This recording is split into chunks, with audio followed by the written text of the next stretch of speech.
তারা বলেছিল ৩৫ লাখ টাকা দিলে অর্থাৎ ১৭-১৮ হাজার পাউন্ড দিলে তারা লন্ডনে পৌঁছে দেবে। ওয়ার্ক পারমিট, ডিপেন্ড ভিসা সহ অনেক অফার।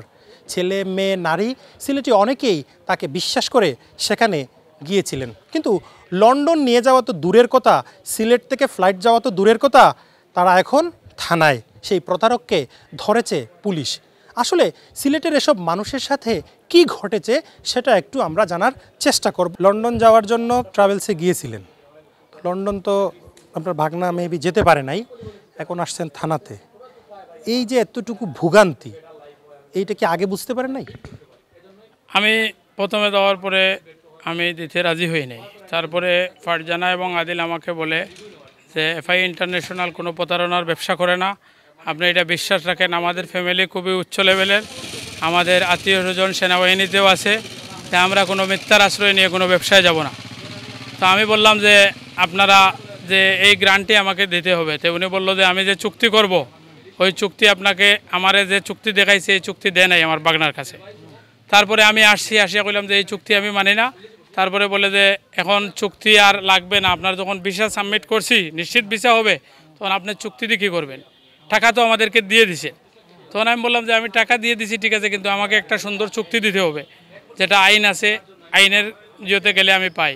তারপরে বলে যে এখন আমি চুক্তি আমরা যখন সাবমিট করে ফেলছি ভিসা হয়ে যাবে, আপনি এখন দয়া করে আর ডিস্টার্ব না করাই ভালো।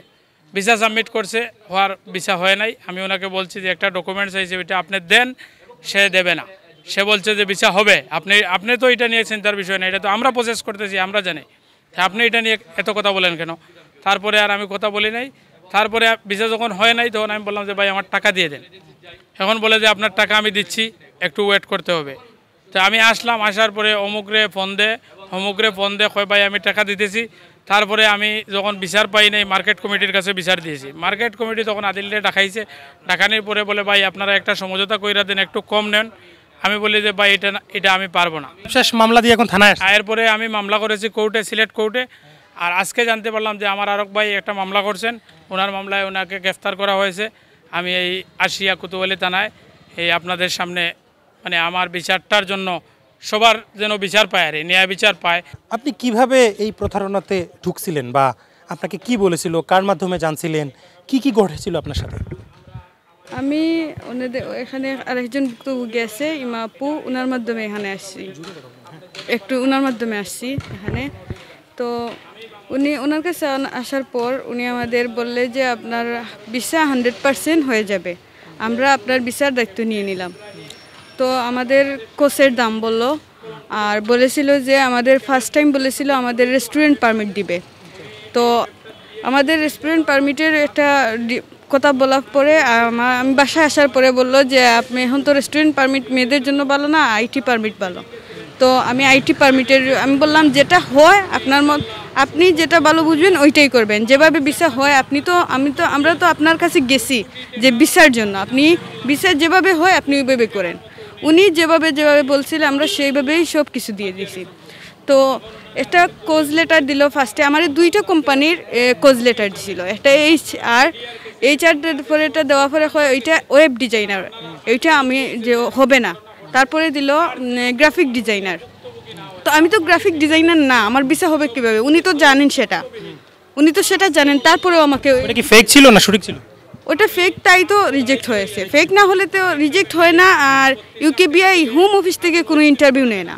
আপনারা তো এফআই ইন্টারন্যাশনালের সাথে চুক্তি করেছিলেন লন্ডনে যাবেন, তো লন্ডনে না গিয়ে এখন থানায় কেন? ওরা আমাদের সাথে ওরা প্রথম প্রলোভন ছিল আমাদেরকে যে 100% ভিসা দেবে। এটা মানে অন্য ট্রাভেলস থেকে ওদের পার্থক্য এটাই ছিল যে আমি আপনাকে 100% ভিসা দেবো, আপনাকে লন্ডন পাঠাইয়ে ছাড়বো। এই জন্যই আমি দিয়েছিলাম আপনার 18,000 কসের জন্য, এবং হেলথ ইন্স্যুরেন্স, এমবেসিভি এইসব মিলিয়ে 32,33,000 টাকা মোট অ্যামাউন্ট। দেন এটা বিচারে বইয়ে একটা সমঝোতায় গিয়ে একটু টাকা যেমন 4-5 লাখ টাকা কম নিয়ে আমার যেন এটা শেষ হয়ে যায়, এজন্য এক পর্যায়ে সবাই আমাকে চাপ প্রয়োগ করে এবং আমি রাজি হয়ে যাই।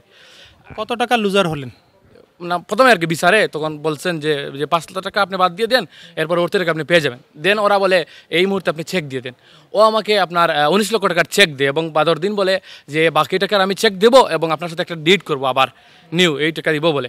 তখন আপনার 19 লক্ষ চেক দেওয়ার পরে 5 লাখ টাকা আপনার আমি উদ্ধার করতে পারি, আর 14 লাখ টাকার আপনার চেক ডিজনার হয়ে যায়, যা টাকা আমি পাই নাই। এবং পরবর্তী সময়ে এদের সাথে আমি যোগাযোগ করতে পারি নাই। এক পর্যায়ে তারা সিলেট ছেড়ে যশোর চলে যায়। কত টাকা লুজার হলেন? মোট তো আপনার 5 লক্ষ বাদ দিয়ে আপনার 32 লক্ষের মধ্যে সব টাকা তো নাই। সিলেট থেকে লন্ডন, আমেরিকা, কানাডা যাওয়ার চেষ্টা করে অনেকেই সফল হয়, আবার অনেকের লন্ডন না গিয়ে আসতে হয় থানাতে। সেটা আসলে খুবই দুঃখজনক। প্রতিনিয়ত বিভিন্ন মাধ্যমে নিউজে বলা হচ্ছে যে ইউকে এমবাসি ফ্রড কাগজের জন্য অনেককেই ব্যান করেছে। আসলে সাধারণ মানুষ সেটা জানে না। অনেক চক্র আছে জাল কাগজ বানিয়ে মানুষদের সাথে প্রতারণা করে। আজকের এই যুবকরা সেটারই শিকার হয়েছেন। হুসাইন আহমেদ সুজাত, ৭১, সিলেট।